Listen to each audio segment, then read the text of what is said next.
جب بھی آپ لفظ اسیسنز کریڈ سنتے ہیں تو آپ کے ذہن میں کیا آتا ہے؟ شاید ایک ویڈیو گیم کا کریکٹر جس نے سر پر ہڈ پہنا ہوتا ہے، جو اندھیروں میں چھپ کر وار کرتا ہے، جو چھتوں پر سے چھلانگیں لگاتا ہے اور جس کا مشن صرف اپنے ٹارگٹ کو ختم کرنا ہے۔ ہمیں ہالی ووڈ کی موویز اور گیمز نے یہی بتایا ہے نا کہ یہ لوگ نشے میں دھت رہتے تھے اور جنت کی لالچ میں کسی کو بھی مار دیتے تھے۔ لیکن اگر میں آپ سے کہوں کہ جو کچھ آپ نے سنا ہے وہ صرف کہانی کا آدھا سچ ہے، حقیقت اس سے کہیں زیادہ خوفناک اور دلچسپ ہے۔ آج ہم کسی گیم، کوئی فلمی کہانی یا فکشن کی بات نہیں کریں گے۔ یہ تاریخ کا وہ باب ہے جسے بہت سے لوگوں نے اپنی مرضی سے لکھا اور بہت سے لوگوں نے اپنی مرضی سے مٹا دیا۔ آج ہم بات کریں گے تاریخ کے سب سے پر اسرار اور سب سے زیادہ غلط سمجھے جانے والے اور سب سے خطرناک گروپ کے بارے میں، جنہیں دنیا دی آرڈر آف اسیسنز یا خشاشین کے نام سے جانتی ہے۔ امیجن کریں 11ویں صدی کا ایران، ہر طرف طاقت کا نشہ ہے، سلجوقی سلطنت اپنے عروج پر ہے، ان کی تلواریں مشرق سے مغرب تک چل رہی ہیں۔ دوسری طرف صلیبی جنگجو یروشلم پر قبضہ کرنے کے لیے یورپ سے امڑ رہے ہیں۔ ان بڑی طاقتوں، ان سپر پاورز کے درمیان ایک اکیلا شخص کھڑا ہوتا ہے، ایک ایسا شخص جس کے پاس نہ کوئی بڑی فوج تھی، نہ خزانے تھے اور نہ ہی کوئی ملک۔ اس کے پاس صرف ایک چیز تھی، ایک آئیڈیا اور ایک پہاڑ کی چوٹی پر بنا ہوا ایک قلعہ جسے دنیا الموت کہتی ہے۔ یہ کہانی ہے حسن صباح کی،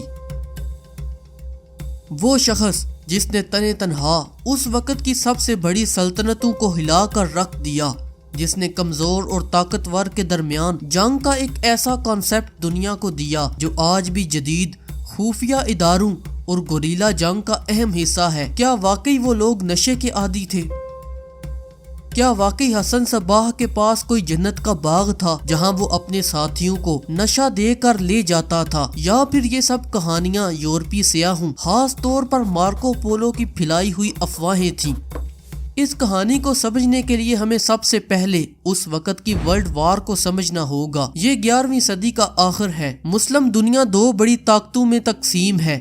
ایک طرف بغداد میں سنی عباسی خلافت تھی جو اصل میں سلجوقی ترکوں کے کنٹرول تھی۔ سلجوقی اس وقت کی ملٹری مشین تھے۔ ان کا کنٹرول ایران، عراق اور اناطولیہ جو آج کا ترکی ہے اس پر تھا، اور وہ کٹر سنی عقیدے کے محافظ سمجھے جاتے تھے۔ دوسری طرف مصر میں فاطمی خلافت تھی جو کہ شیعہ اسماعیلی عقیدے کو مانتے تھے۔ یہ دونوں طاقتیں ایک دوسرے کے شدید مخالف تھیں۔ اسماعیلی عقیدہ شیعہ اسلام کی ایک شاخ ہے جو یہ مانتی ہے کہ امام کا سلسلہ کبھی ختم نہیں ہوتا اور ہر دور میں ایک امام کا ہونا ضروری ہے جو قرآن کے چھپے ہوئے مطلب کو سمجھا سکے۔ لیکن کہانی میں ٹوسٹ تب آتا ہے جب 1094 عیسوی میں فاطمی خلیفہ المستنصر باللہ کا انتقال ہو جاتا ہے۔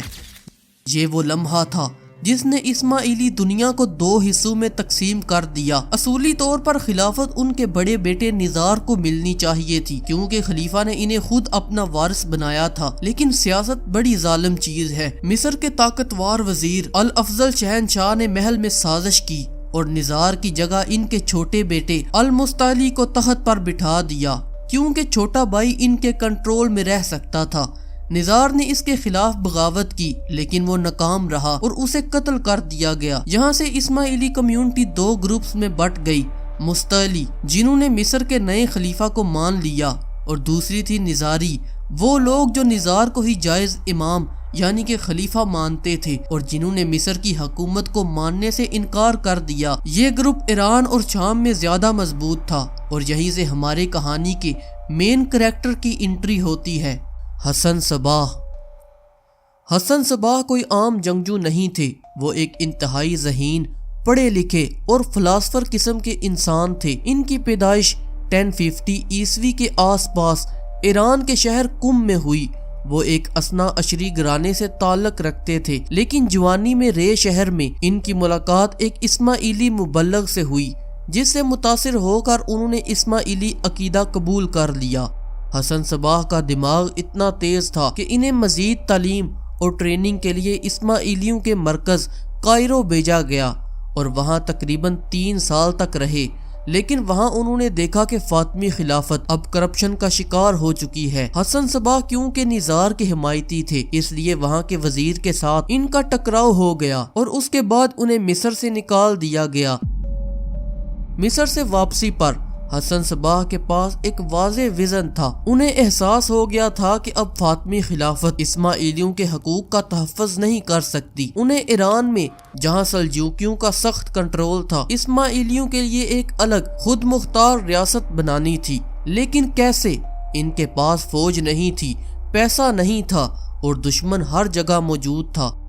انہوں نے 9 سال تک پورے ایران کا سفر کیا۔ وہ چھپ کر، بیس بدل کر مختلف علاقوں میں جاتے، لوگوں سے ملتے اور اپنے لیے ایک محفوظ جگہ تلاش کر رہے تھے جہاں سے وہ اپنی ریاست شروع کر سکیں۔ ان کا ٹارگٹ کوئی شہر نہیں تھا کیونکہ شہروں کو سلجوکی فوج آسانی سے گھیر سکتی تھی۔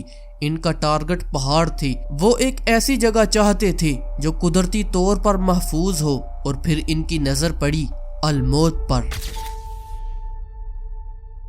الموت کا قلعہ ایران کے البرز پہاڑوں میں تھا۔ یہ قلعہ ایک تنگ اور اونچی چٹان کے اوپر بنا ہوا تھا جو سطح سمندر سے تقریباً 2163 میٹر بلندی پر تھا۔ اس کا صرف ایک ہی راستہ تھا جو انتہائی مشکل اور خطرناک تھا۔ اس قلعے کا نام الموت تھا، جس کا مطلب یہ ہے کہ عقاب کا گھونسلہ۔ اس کے پیچھے کی کہانی یہ ہے کہ ایک قدیم بادشاہ نے ایک عقاب کو اس چٹان پر بیٹھا دیکھا اور سمجھ گیا کہ یہ جگہ فوجی لحاظ سے بہترین ہے، اس لیے اس نے یہاں قلعہ بنا دیا۔ اب حسن صباح کا مشن یہ تھا کہ کسی طریقے اس قلعے پر قبضہ کیا جائے۔ حسن صباح نے الموت کو فتح کرنے کے لیے تلوار کا استعمال نہیں کیا، بلکہ اس نے اپنے دماغ کا استعمال کیا۔ یہ 1090 عیسوی کی بات ہے۔ اس وقت الموت کا ایک گورنر تھا جس کا نام مہدی تھا۔ حسن نے سب سے پہلے اپنے ساتھیوں کو قلعے کے آس پاس کے دیہاتوں میں بھیجا تاکہ وہاں کے لوگوں کو اپنے مشن میں شامل کیا جا سکے۔ آہستہ آہستہ قلعے کے اندر موجود سپاہی بھی حسن صباح کے اس مشن میں شامل ہونے لگے۔ آخر کار حسن خود بیس بدل کر ٹیچر بن کے قلعے کے اندر داخل ہو گئے۔ جب گورنر مہدی کو پتا چلا کہ حسن صباح قلعے کے اندر ہے تو بہت دیر ہو چکی تھی۔ اس کے اپنے سپاہی حسن کے وفادار بن چکے تھے۔ حسن نے مہدی کو باعزت طریقے سے جانے کی اجازت دی اور قلعے کی قیمت کے طور پر اسے 3000 دینار کا ایک ڈرافٹ لکھ کر دیا جو بعد میں کیش بھی ہو گیا۔ اس طرح بغیر ایک بھی قطرہ خون بہائے حسن نے تاریخ کا سب سے محفوظ قلعہ حاصل کر لیا۔ قلعہ ملتے ہی حسن نے اسے ایک مکمل اسٹیٹ میں تبدیل کرنا شروع کر دیا۔ انہیں پتا تھا کہ سلجوکی فوجیں آئیں گی اور لمبا محاصرہ کریں گی، اس لیے انہوں نے 3 اہم چیزوں پر کام کیا۔ پہلا تھا واٹر سسٹم۔ انہوں نے چٹانوں کو کاٹ کر گہرے ہوز بنوائے تاکہ بارشوں اور برف کا پانی سٹور کیا جا سکے۔ یہ نظام اتنا بہترین تھا کہ پانی سالوں تک خراب نہیں ہوتا تھا۔ اور دوسرا تھا فوڈ سٹوریج۔ انہوں نے بڑے بڑے گودام بنوائے جہاں اناج، شہد اور شراب جو دوائیوں کی حفاظت کے لیے رکھی گئی تھی۔ الموت کی آب و ہوا ایسی تھی کہ وہاں چیزیں جلدی خراب نہیں ہوتی تھیں۔ کہا جاتا ہے کہ جب منگولوں نے 167 سال بعد قلعہ فتح کیا تب بھی انہیں وہاں کھانے پینے کا ذخیرہ ملا جو استعمال کے قابل تھا۔ تیسرا کام انہوں نے یہ کیا کہ وادی کے اندر اور پہاڑوں کی ڈھلانوں پر کھیتی باڑی کا نظام بنایا گیا تاکہ اگر کل کو کسی نے حملہ کیا ہمیں باہر سے مدد کی ضرورت نہ پڑے۔ لیکن سوال یہ ہے کہ آخر وہ لوگ کون تھے؟ کیا وہ واقعی خشاشین کہلاتے تھے؟ اب آتے ہیں اس کہانی کی طرف جو پوری دنیا میں سب سے زیادہ مشہور ہے۔ ایک یورپی مسافر تھا مارکو پولو جس نے لکھا کہ حسن صباح نے قلعے کے اندر ایک نقلی جنت بنا رکھی تھی۔ وہ نوجوان لڑکوں کو ایک خاص بوٹی جس کا نام حشیش تھا اس کا نشہ دیتا اور جب وہ بے ہوش ہو جاتے تو انہیں ایک خوبصورت باغ میں لے جاتا جہاں دودھ اور شہد کی نہریں بہتی تھیں اور خوبصورت حوریں بھی ہوتی تھیں۔ وہ نوجوانوں کو نشہ دے کر وہاں لے جاتا اور جب وہ ہوش میں آتے تو سمجھتے کہ وہ جنت میں ہیں، پھر انہیں واپس لایا جاتا۔ اور کہا جاتا کہ اگر وہ ہمیشہ کے لیے وہاں جانا چاہتے ہیں تو فلاں فلاں بادشاہ کو مار کر آئیں۔ اسی نشے حشیش کی وجہ سے ان کا نام حشاشین پڑ گیا، جو بعد میں بگڑ کر اسیسنز بن گیا۔ لیکن سچ یہ ہے کہ مارکو پولو ایران سے 1270 کی دہائی میں گزرا، جبکہ الموت کا قلعہ 1256 میں منگولوں نے تباہ کر دیا تھا۔ مارکو پولو نے کبھی اصل قلعہ دیکھا ہی نہیں، اس نے صرف وہ کہانیاں سنی جو مقامی لوگ سناتے تھے۔ اور دوسری بات یہ ہے کہ الموت کا قلعہ ایک پتھریلی چٹان پر تھا جہاں پینے کا پانی بھی مشکل سے جمع کیا جاتا تھا۔ وہاں اتنے بڑے بڑے باغ اور نہریں بنانے کی تو جگہ ہی نہیں تھی۔ حسن صباح کے ساتھیوں کی اصل طاقت نشہ نہیں تھی بلکہ عقیدہ تھا۔ وہ پڑھے لکھے لوگ تھے جو اپنے امام کے حکم کو خدا کا حکم مانتے تھے۔ نظاری اسماعیلیوں کے پاس لاکھوں کی فوج نہیں تھی جو سلجوکیوں کا میدان میں مقابلہ کر سکتی، اس لیے انہوں نے ٹارگٹ کلنگ کو اپنی اسٹیٹ پالیسی بنایا۔ ان کے ٹرین کیے ہوئے ایجنٹس کو فدائی کہا جاتا تھا، یعنی وہ جو ہر وقت قربان ہونے کے لیے تیار ہوں۔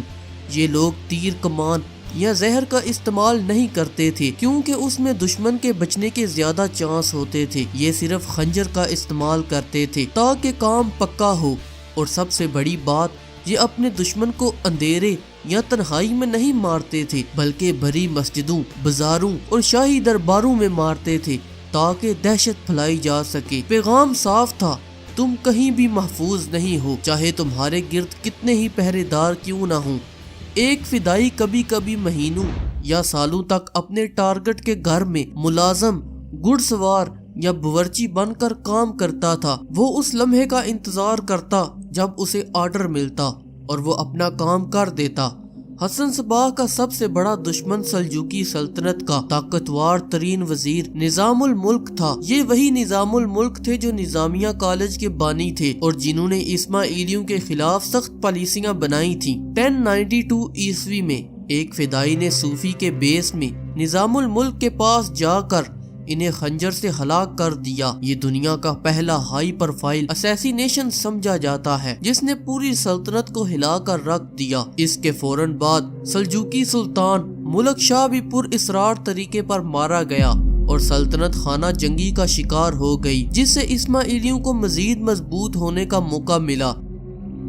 جب صلاح الدین ایوبی مسلمانوں کو اکٹھا کر رہے تھے، فاطمی خلافت کا مصر سے خاتمہ کر رہے تھے، تو اسماعیلی انہیں اپنا شدید دشمن سمجھنے لگے۔ صلاح الدین ایوبی سنی اسلام کے ہیرو تھے اور اسماعیلی ان کے لیے ایک اندرونی خطرہ تھے۔ 1176 عیسوی میں صلاح الدین ایوبی نے اپنی فوج کے ساتھ ان کے قلعے کا گھیراؤ کر لیا، لیکن پھر ایک رات کچھ ایسا ہوا جس نے تاریخ بدل دی۔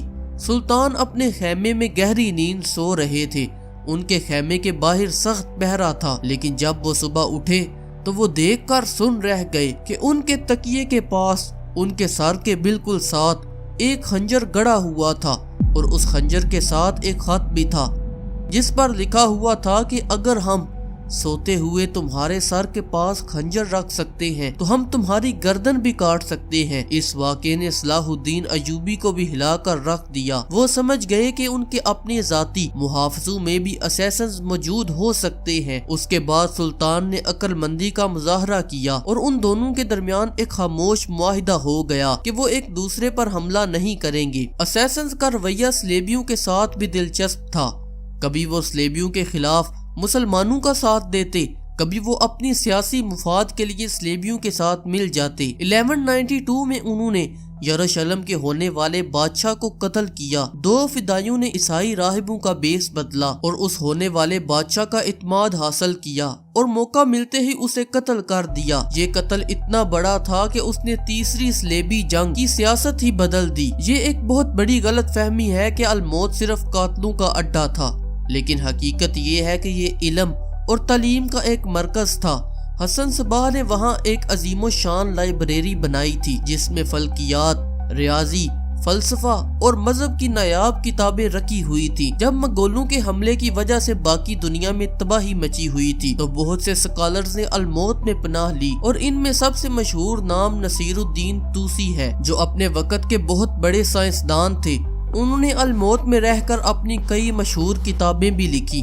اور وہاں سائنسی آلات پر کام بھی کیا۔ اس سے ظاہر ہوتا ہے کہ اسماعیلی قیادت تعلیم اور علم کو اہم سمجھتی تھی، نہ کہ جہالت کو۔ لیکن ہر عروج کو زوال ہے۔ حسن بن صباح تو دنیا سے چلے گئے، لیکن ان کا قلعہ اور ان کے لوگ 150 سال تک وہیں رہے۔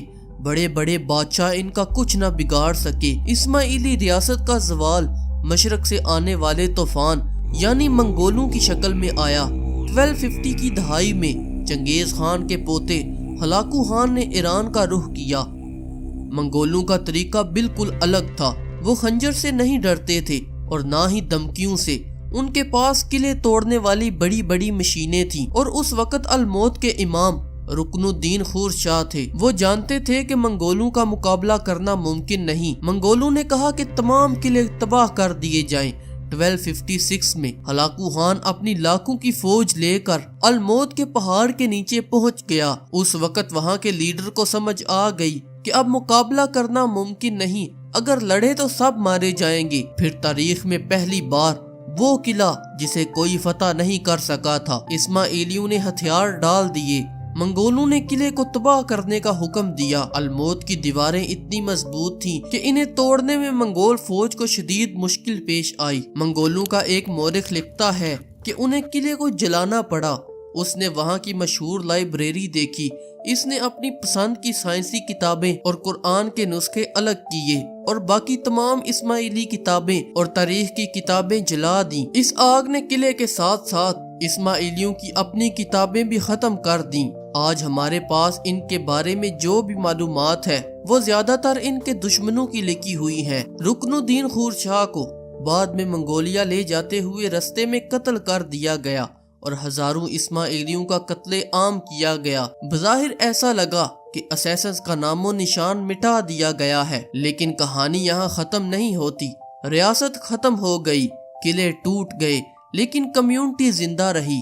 اسماعیلی انڈر گراؤنڈ چلے گئے، صوفیوں کا لبادہ اوڑھ لیا اور صدیوں تک اپنی پہچان چھپائے رکھی۔ آج دنیا میں نظاری اسماعیلیوں کی ایک بہت بڑی تعداد موجود ہے جو اب پرامن ہیں اور اپنے امام پرنس کریم آغا خان کی پیروی کرتے ہیں۔ وہ اب تعلیم، صحت اور ڈیولپمنٹ کے کاموں کے لیے جانے جاتے ہیں، خنجروں کے لیے نہیں۔